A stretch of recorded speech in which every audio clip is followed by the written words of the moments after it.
Welcome to Holding Down the Fort, a podcast show dedicated to curating knowledge, resources, and relevant stories so military spouses can continue to make confident and informed decisions for their families. Because, let's face it, we know who's really holding down the fort. I'm Jen Amos, a Gold Star daughter, a veteran spouse, and your host for today's show. Let's get started.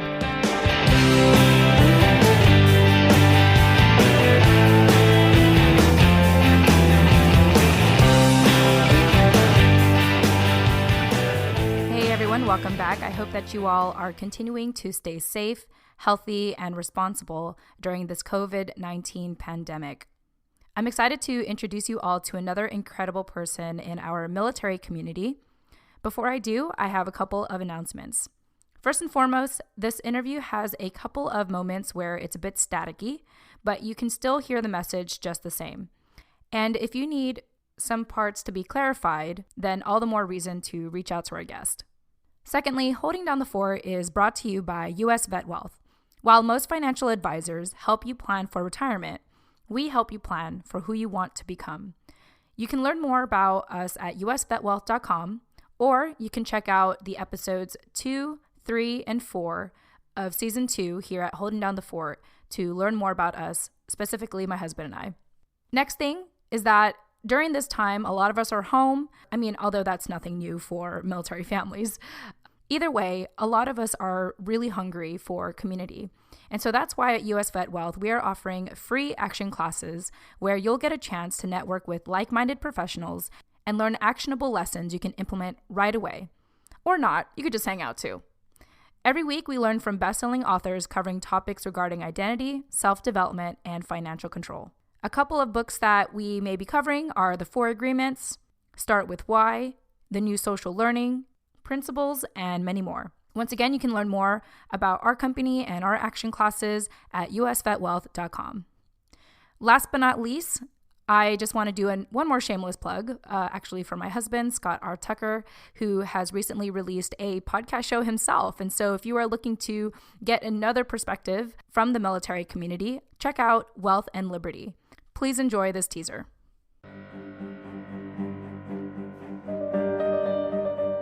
We've been told this story that if you check all the boxes, if you do all these great things, then you will be happy. But why do so many of us still feel unfulfilled? Welcome to Wealth and Liberty, where we give you the education, tools, and solutions to go from feeling unrewarded to becoming autonomous with 3 simple concepts to guide us: identity, self-development, and financial control.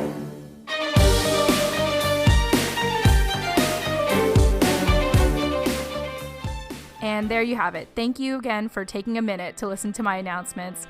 As a reminder, some parts of this interview may be a bit staticky, so I want to thank you in advance for understanding and for your grace and forgiveness.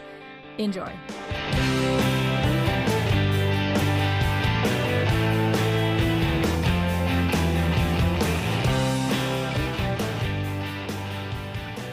All right. Hi, everyone. Jen Amos here with Holding Down the Fort podcast. And I'm excited because every time I get to do a show, it means that I get to interview another incredible person in our community. So I want to introduce you all to Tesa Saulmon. Tesa Saulmon is originally from California. Her and her husband currently call Florida their home. That is until they get orders to their next adventure. Her husband is active duty Navy, currently in flight school, and she's a graduate student for clinical mental health counseling. Tesa has a mental, physical, and spiritual health blog at tesasaulmon.com. She's also on Instagram and Facebook at tsaulmon and is currently working on producing a podcast late summer, early fall. Tesa, welcome to the show. Hey, thank you for having me. Oh, it's my absolute pleasure. And as we were talking offline, I was just saying that I am always enamored by people in the mental health field because that was something I wanted to pursue early on when I was in college. And when I got my first F in my life in psychology, psychology 101 of all classes, I was deeply discouraged. but since then, I've always just been drawn to people who are in it, who are actually studying it or are actually in the field. And so I'm just excited to be connecting with you today. And I have personally enjoyed following your Instagram stories because you always share very inspiring information regarding mental health. So when I first started following you, I was like resharing a lot of your stuff because I was like, oh my gosh, this is good. That's good. That's good. Yeah, thank you so much for that. And I'm so happy that you think so, because I'm like, I hope this just reaches one person that really needs to hear it today, or it affects them, because usually the stuff that I post, it's really like for me, like that's what I need to hear today. So it makes me like really happy to hear that it helps somebody else too. Yeah. And I love that you say that, because I think social media, there's people look at it in so many different ways. I'd like to believe that with COVID-19 right now, it's really a place of solace for a lot of people to stay connected. But, there have been many arguments about people really just using social media for vanity. But for us, we can use it as a way of self-healing or affirmations or reminders. And I love how you say that it's really for me, but if it reaches even just one person, like that's really awesome as well. And that's actually how I've learned to look at social media as well. It's like, it's really for me. And if it does help someone, that is really cool. Yeah, absolutely. And I think that's how, at least, I follow like a lot of mental health stuff, but I think a lot of people use it the same way for the most part. I follow another mental health counselor. She's licensed, and she struggles a lot with being grounded and anxiety. And a lot of her stuff it's kind of like her diary, but it helps me so much. So I think being able to share that story is incredible. Yeah, I agree with you. I follow a lot of mental health accounts as well. And it's interesting because it's one thing to put yourself out there, but when we realize that, one, you're really doing it for yourself. And then two, even if it reaches other people look at your social media account as almost like a mirror for themselves, So I think that's like the beauty of being really authentic about your story online, is that if you're very authentic, if you're publicly self-healing in a way, it doesn't just help you, but I mean, to me, at least, it helps other people, whether they realize it or not. And there's definitely a lot of those accounts I like to follow where it's like, oh my gosh, they're speaking to me.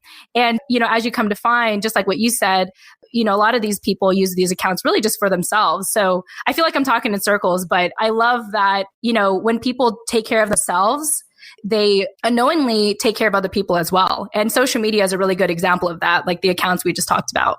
Yeah. And I love what you said about social media being a mirror, because that's totally me. Like when I look at, stuff on Instagram and stuff, I totally use it as a mirror. So I love that. I might borrow that from you one day.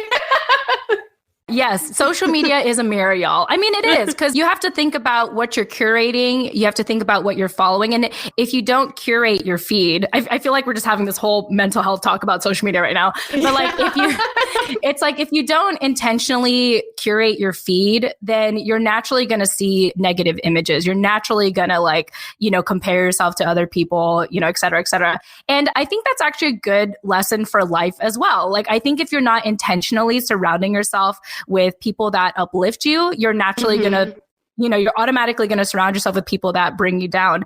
And so it's really a good lesson. It's kind of like, hey, show me your social media feed and I'll tell you who you are. Yeah. Almost, right? It's like, let me see who you're following. And like, if you're constantly following like your ex-spouse, your ex-girlfriend, your ex-boyfriend, that tells me a lot about you. That tells me that you're trying to rate your level of success based off of whatever they're lacking now that you're not in their life. It's like, why would you do that to yourself? Like, I'm not that I have like an ex or anything right now, but it's like, it's like, that's what I think about, or if you're complaining about someone that you don't like and you're following them all the time, it's like, if you want to stop complaining about them, follow someone else, like, don't put yourself in that self-imposed prison, right? Yeah. And that's like the benefit of social media is you get to pick and choose who you follow. So, I mean, if you are not liking somebody's message, I mean, it's just so easy. So you really get to, just like you said, cultivate what you're exposed to based on social media. Yeah, absolutely. Let's go ahead and dive into our questions, Tesa. Let's start with, like, how did you hear about Holding Down the Fort, and what inspired you to jump on and share your story today?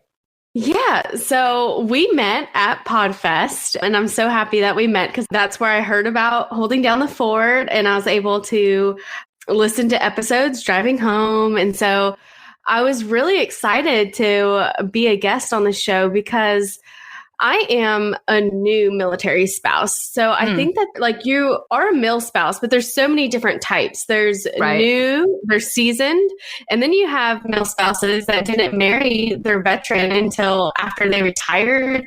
And so they're in so many different levels in their life. And I really like to hear all those different stories because when Dustin first went to OCS, I was never exposed to a military lifestyle. My grandpa served in the Navy, but I didn't have a close relationship with him. And so I didn't really know what to expect.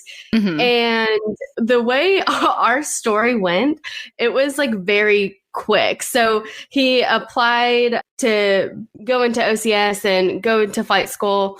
And it was literally a week. And they were saying, okay, so today's Monday, you're leaving on Sunday. And we were getting married on Thursday. Whoa. So, yeah. So it was really like, okay, so quit your job. My husband, not me. I had to take time off work, get everything settled as far as the house and him leaving. We get married Thursday. He swore in on Friday. He left Saturday. And so I'm not sure, like, if anything really processed of him being away, you know, for 3-4 months. And this was also during the holidays. So he left right before Thanksgiving. So he's, you know, gone during a lot of the time, and we were just married. So it was interesting. And I didn't really know where to turn to or where to get information about him and being an OCS. And without having any communication with him, because he literally got there, you know, they take everything from you. You can't have communication, but for like 5 minutes on a Sunday. And he doesn't want to talk about OCS. So he wants to talk about everything that's going on with me. So I was really thankful on Facebook to find a group of spouses that were had husbands in OCS, and they were like in his class. And then there was another group for a class above him. And that was like my first exposure to the community of being a military spouse. Oh, beautiful. So just to recap, it's like you had a very memorable week. You got married, he got sworn in, he took off. Yeah, that's exactly how it went. And the next week you're like, wait, what just happened? Like, what?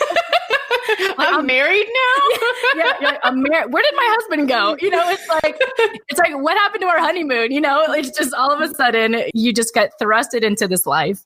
And I love how you said that essentially, you know, military spouses really come from all walks of life, and they come at different stages in time. And some of them are new, some of them are engaged, some of them are just still dating, some of them are career military, or some of them are a veteran spouse like myself who met, you know, my husband after his service. And it's interesting because when I first started the show, I was a little self-conscious about starting it because I thought, like, I really want to connect with active duty military spouses, but like, I've never been one, you know, like I was a Gold Star daughter. I was a military child, but I can't relate in that way. And so for some time, I actually had this imposter syndrome of doing the show. I was like, do I really want to do the show?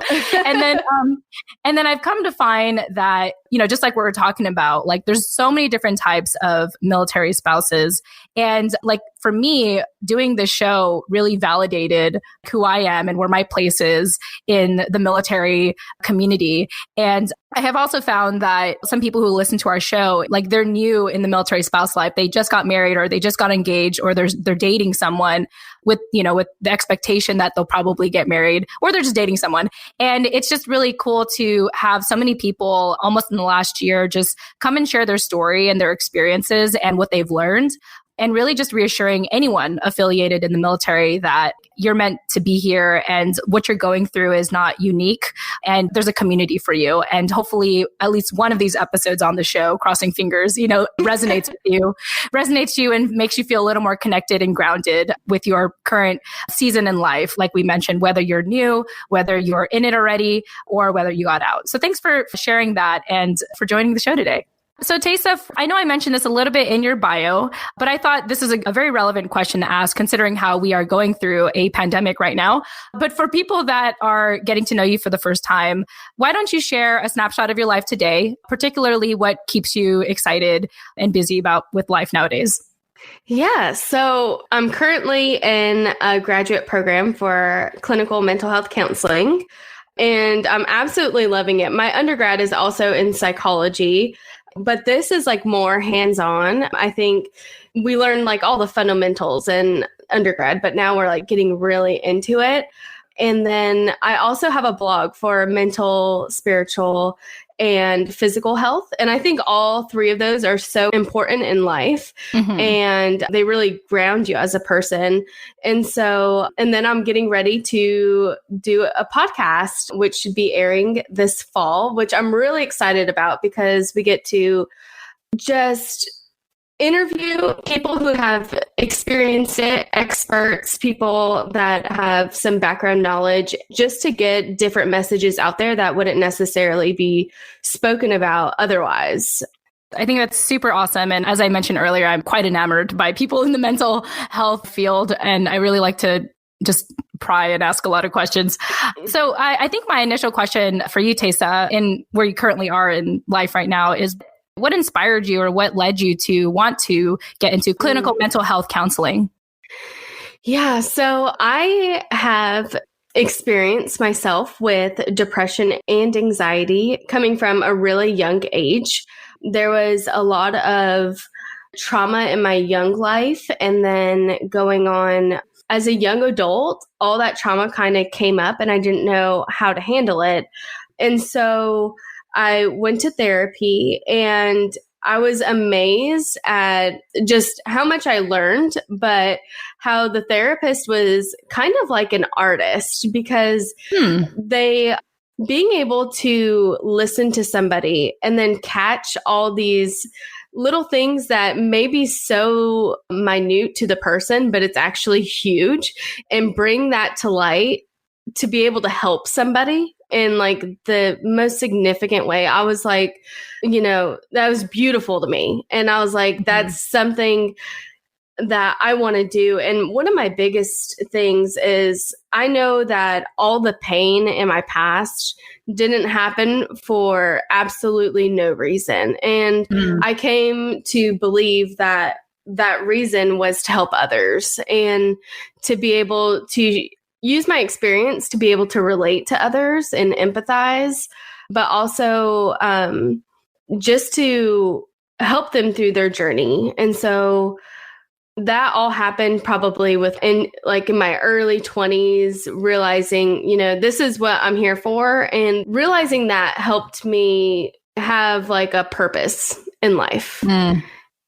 Well, thanks for sharing that, Tesa. First of all, really talking about how you have experienced depression and anxiety and how you experienced trauma at a young age. I can completely relate with the whole, all that trauma coming up in your young adult years.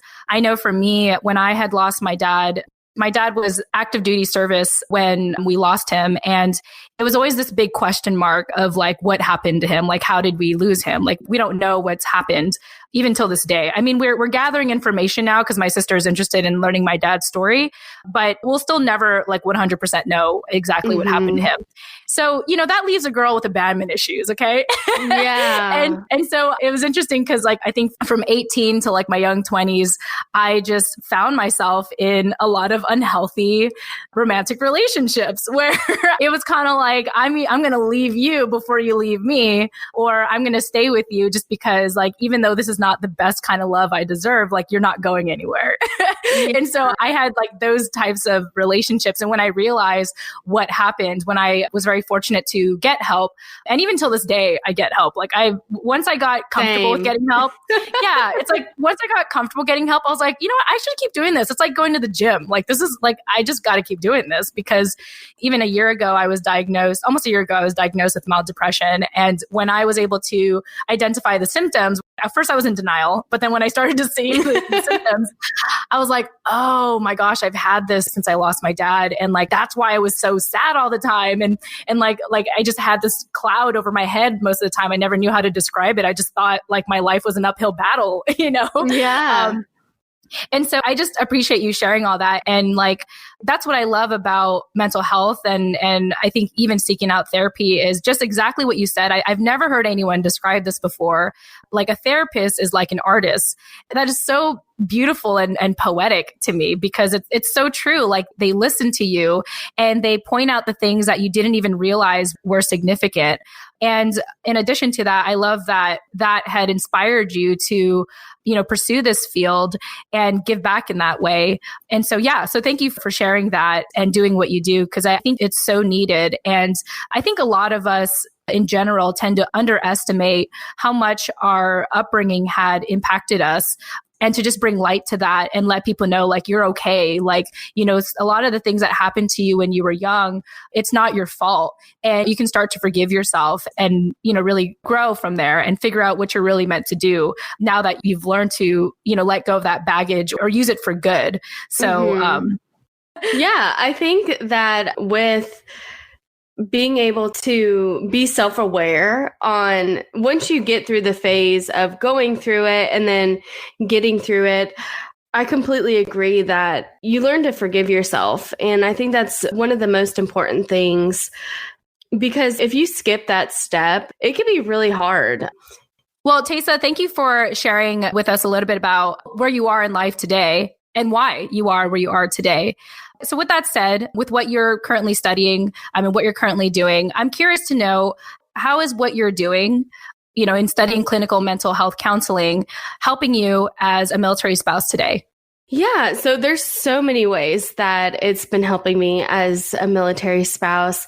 I think the biggest thing is going through the struggles that I've experienced so far, and I'm sure there's going to be a lot more struggle in the future when we go through our first deployment and things like that. But even with Dustin being away for training, at first I was in shock, but then there was like a bit of loneliness that set in. And I think the Facebook group really helped me connect, and I'm so thankful for that. But just to remind myself to connect along the way. Then he came back from training, and we're living in Pensacola, Florida, which this is where we lived before he joined.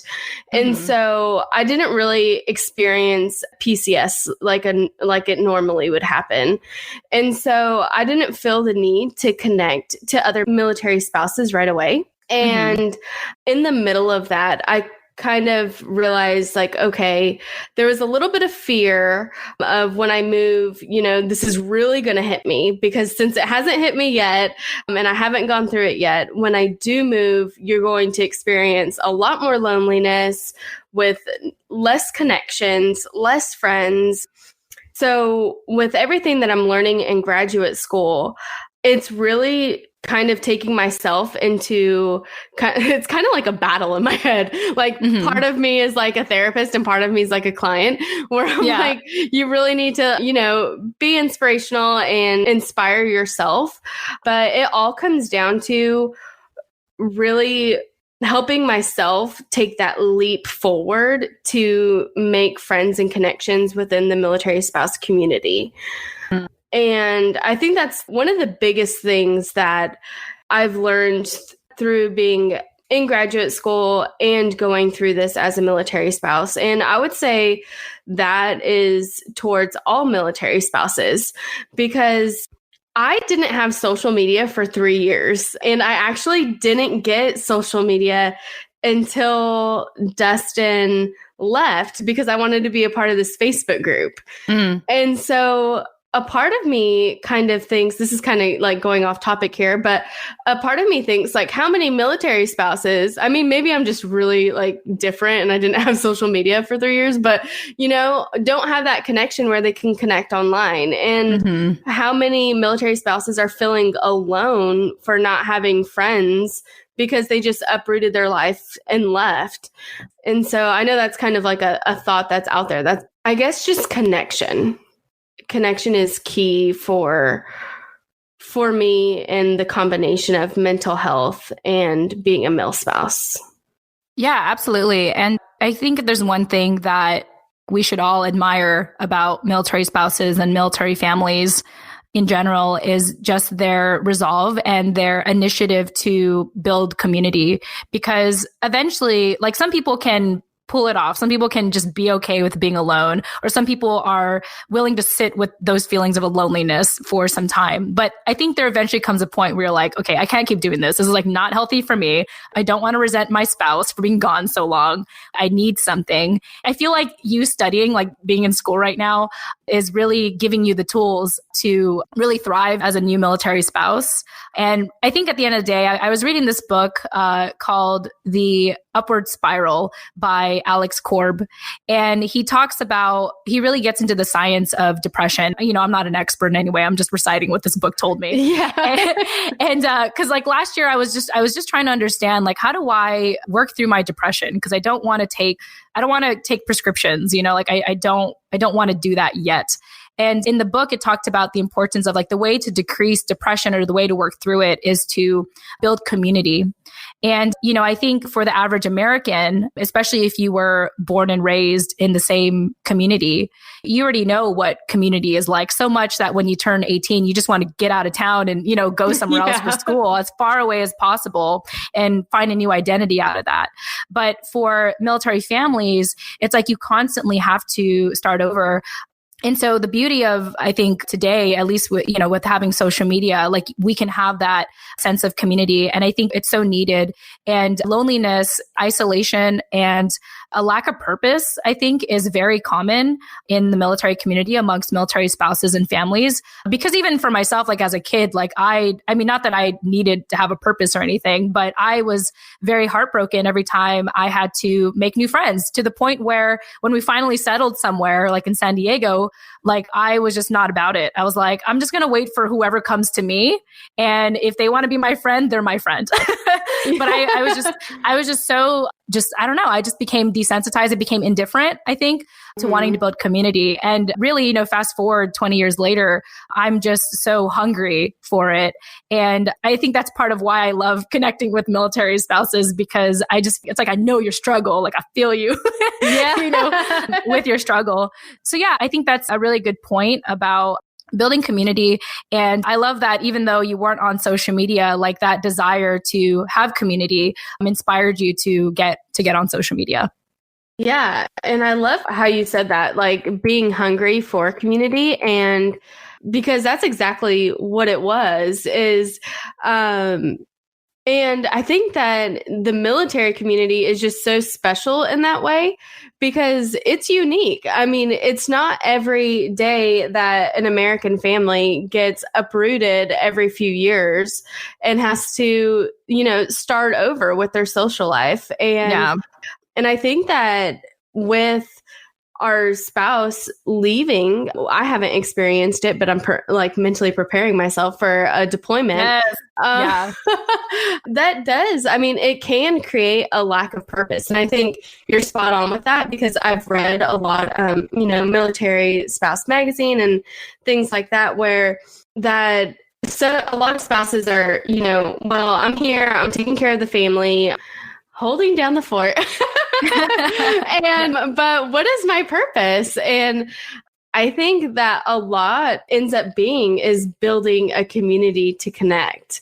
And I think that's so strong because I feel like I'm internally a really shy person until I feel comfortable around somebody. Then I'm like this really bubbly, outgoing. You really can't get me to shut up. But I mean, I'm serious. I will talk for hours. But initially I'm really shy.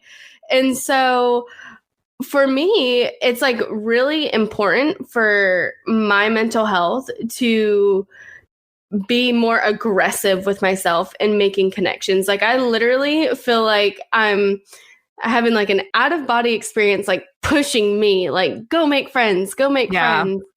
Because if I don't do that, then I know that I'll be in a depression eventually. It's only a matter of time, because I think just as humans, that's what we love to do. Even if it's just a one-on-one talk or check-in, or we're just built that way.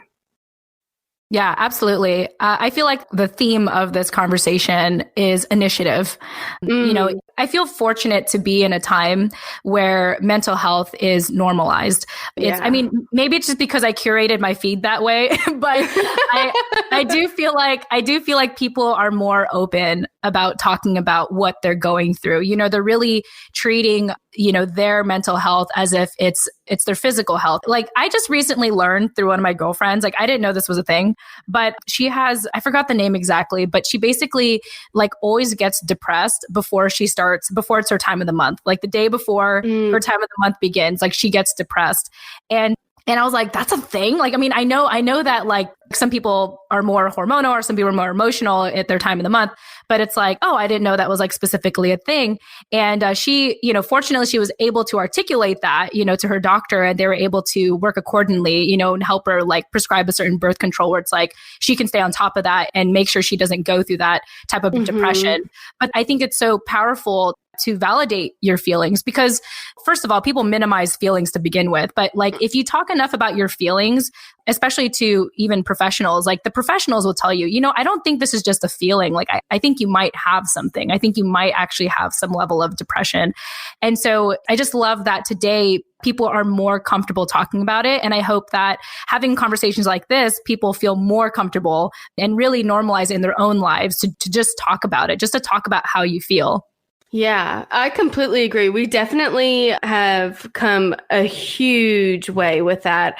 And also a different thing to look at is cultures. So, you know, different cultures, like in our westernized, you know, way, it has become really open to talk about and normalized. But another thing to think about is that there's spouses that are from different places and they might not be as open. And so I think that like what I want to strive to do as a spouse, like when we get uprooted from Pensacola, where I've been for 9 years, is to like really connect, especially, but I want to connect to like the people who aren't connecting. And I don't know how to go about that.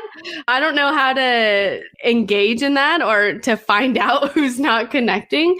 But I think that's like really important to me, because if I didn't have my background and my knowledge and my education, I could very well be the military spouse that doesn't connect at all. And I just want to reach out to those people and like hug them. Like, come here. But yeah, maybe you could help me brainstorm and like send me some stuff on ways to reach out to the people who aren't connecting. I don't know how to do that. I know what you mean. And maybe this is just like my own upbringing, but I tend to like want to befriend people where like I know they need help, but they haven't said it yet. So I feel like you and I could probably brainstorm on that and like ways to like get in front of them. The trick I have found, you know, and I don't know if anyone's like, I don't think I have friends that are like listening and they're like, oh my gosh, Jen, you did that to me. Like, how dare you? You know, if any of my friends hear this episode and they like realize my technique, well, hey, we're friends, okay? Like we became friends because of it. Like I put a lot of thought. Be mad. Yeah, don't be mad. Be glad. But I think what I find when like, you know, because I appreciate you saying that and talking about like how other cultures may not, you know, maybe see mental health as a priority, because my parents were from the Philippines and my dad immigrated here because he joined the Navy and he brought my mom. And, you know, I feel like, it's so weird because the number one thing I've always complained about my mom is that she like lacks emotion. Like she's just not an emotional person. Like I had to like seek out my emotional needs, elsewhere eventually when I figured out my mom's never going to be that person for me. But like at the same time, I'm so grateful that my mom just always had that personality, because when we lost my dad, like, yeah, she was very impacted by it. But like, I think if she was hypersensitive like me, or like an empath like me, like she probably would have gone into like some deep depression, because she just worked, she was always working, and she just kept working. And I think just working and providing was her way of, showing love to my siblings and I. But yeah, just kind of thinking about that and feeling fortunate that my mom never really like needed that. And even now that we, my siblings and I, we're like all adults, we all, are out of the house. Like she's like the happiest woman ever. She's going to be retiring soon. She's fine. Like she's doing great. I just think, man, if I went through what she went through, like I would have needed therapy for like the rest of, I still needed therapy, like as a child who was affected by that. But like, to like lose the love of your life, essentially, like just sporadically and unexpectedly, and you still have to provide. But like even though my mom turned out okay, I was convinced at a very young age that I wasn't supposed to talk about my feelings. I wasn't supposed to share that I was sad. And that's also a cultural thing as well. Like, my mom's my mom, but like culturally, at least with my own family dynamic and my relatives, our philosophy is sweep it under the rug. Mm-hmm. It's like, don't talk about it. What's wrong with you? You have a roof over your head. You're fine. You have a roof over your head. You're fed. You're alive. Like, you're fine. And I was just thinking, for the longest time, I didn't think I was allowed to have help. And so to kind of go back to what you were saying earlier, of like, how do I connect with people who are not connecting? It is a tough question, because I think, okay, well, how was I able to seek out help eventually? Like, how was I able to do that? And I think it kind of goes back to what we were talking about earlier. At least for me, I think that someone has to feel so lonely, or feel so isolated, or, or feel hungry. It doesn't have to come from like a sad place. It could just be like, they're so hungry that they want to seek that out. But until then, I think, even if you're just out and about in the public, although I know we can't do that now with the pandemic, but like let's say on social media, for the people who maybe don't post as often, and then they post something maybe that's like passive aggressive, or like kind of hints at something, but they're not necessarily like very clear about what they're saying, but you can sort of tell that there's something going on there. I think that's a good way to reach out to people, just say, hey, I noticed that you posted this, I found it very interesting. I was curious if you don't mind elaborating on it more, because I thought what you said is very fascinating and I want to understand it more. So I feel like that's a good conversation starter to try to connect with people who may not be connecting. Yeah, I really like that idea, because not only does it help, like, connect to the people who aren't connecting, but it's also coming back to that initiative of you putting yourself out there to connect. So it's like a win-win.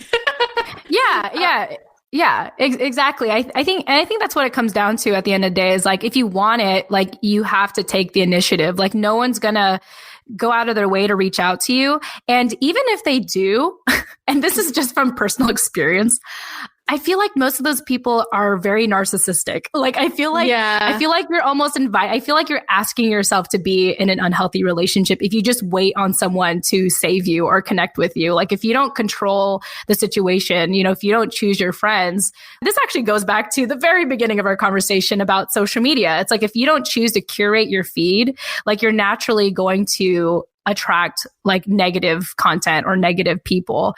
And so, yeah, I think the lesson of today, Tesa, is initiative. Yeah, it really is. And I'm really happy that, we came to this conclusion, because it really helps me figure out, what I need. And I completely agree with you as far as like, who do you want to surround yourself by? And, just taking that first step. So yeah, you like helped me see. Well, just this is me being the amateur, hopefully one day getting into the mental health field and me attempting to. But that's why I love like doing interviews like this kind of on the fly, because like it's a public brainstorming session of like, how do we connect with people who are not connecting? And ultimately it comes down to like taking initiative and just showing up and serving when you feel called, to serve essentially. And that's where you feel called to serve, is that connecting with people who are not ready to connect with. I even think for myself, this is the last tip that I'll share. It's interesting because now I'm going to like share my dirty laundry. So like this year, I had told my husband that I want to take the initiative to have more of a social life. And I've been very like adamant about that. And I really feel like in these recent weeks, especially since this pandemic has hit us, I'm beginning to reap the benefits of me like investing in people and taking initiative, because, I like to do things every now and then where if I'm thinking of someone, I literally just message them and I say, hey, just thinking of you today. I hope that you're doing well. And same. I do the exact same thing. Yeah. And like, I don't expect anything of it. It's really more for me than it is for them. It's kind of like, hey, I want people to know that I'm thinking of them, because I know what it's like. I know what it's like to like have a crush on someone for years and you never tell them, it's like, and then one day, and then when you finally have that opportunity to like tell them, it's like, it's just not what you expected. So it's like, I'm just going to tell people how I feel about them. I'm not going to wait. And even if they don't do anything right away, which actually a lot of them do, a lot of them say, hey, thanks for thinking of me. How are you? It usually gets to that kind of conversation. But later on, they end up reaching out and saying, hey, like, I've been thinking about you. Can I share something with you? And it's like, oh, like, that's really cool. Like, I was not expecting that. And I think like just taking that initiative and letting people know that you're thinking of them makes them feel valued and cared for. And you also kind of plant that seed in their head that you may be a safe space for them to seek out help from, or even just to connect with and talk about anything with. So I'd like to believe that I could be that type of friend for people. And so yeah, that's my last tip. And obviously you do it. So obviously you don't need that tip. I'm just glad we both are thinking on the same wavelengths. Yeah, I think that also another way to put that is it opens the door. So even if they don't respond right away, or they don't have anything to say, right then and there, it does keep it open. So when they do need you, I mean, they're going to come through. Mm-hmm. And I think personally, like if you were to message me that and I didn't respond, but, internally I was like, oh, that's nice, I would definitely, come to you, then reach out to somebody on my own. So opening that door, I think, is a game changer in community building relationships, because just coming back to connecting with people who don't connect, I would be just as a shy person. I'm like, okay, so Jen reached out to me. I met her once before, and I'd totally, open up to you rather than trying to find somebody that I've never connected with before. So I like that. Yeah, totally. This is just my final thought, but I think as human beings, the reason why it's so hard for people to build community, or at least a new community, is because we get comfortable. We get comfortable, and we don't want to overthink things. We don't want to start over. We don't, we don't want to leap into the unknown unless we absolutely have to. And so I think that's part of the struggle, but also the resiliency and the admiration I have toward people in the military community is because we are, thrusted into this life, and we have to tell ourselves to take the initiative to make those connections and really just fight into falling into depression or any other mental health issues that may come of it when we isolate ourselves. Yeah. Yeah. Well, Tesa, I think we had a wonderful conversation today, just talking about, who you are and your background and your story and the importance of mental health. And above all else, taking the initiative to build community for yourself. And even though you haven't PCS'd yet, or your husband hasn't deployed yet, I want to just applaud you, Tesa, for taking the initiative for yourself, making those friends before you need them, so that when the time does come, because we know it'll come, it's the life you signed up for, whether you like it or not. I think I just want to applaud you for taking the initiative now, because I think some of us tend to, just going back to that, talking about how people are just already comfortable and they don't want to, expand or build, take the initiative to build community. I just want to applaud you for doing that early on. And I believe that you will be in a better position than maybe most people when the time comes for you to PCS or for your husband to get deployed. So kudos to you, Tesa. Thank you. Thank you so much. And thanks again for having me. Yeah, absolutely. And let's just recap for anyone that is interested in learning more about you and your blog, or just connecting with you as a friend. How can they do that? Yeah. So you could find me at tesasaulmon.com. That's my blog. And then also on Instagram and Facebook at tsaulmon. Beautiful. Well, with that said, I want to thank our listeners for joining us today. We hope that today's episode gave you one more piece of knowledge, resource, or relevant story so you can continue to make confident and informed decisions for you and your family. Thank you so much for listening, and we look forward to speaking with you in the next episode. Tune in next time. Bye.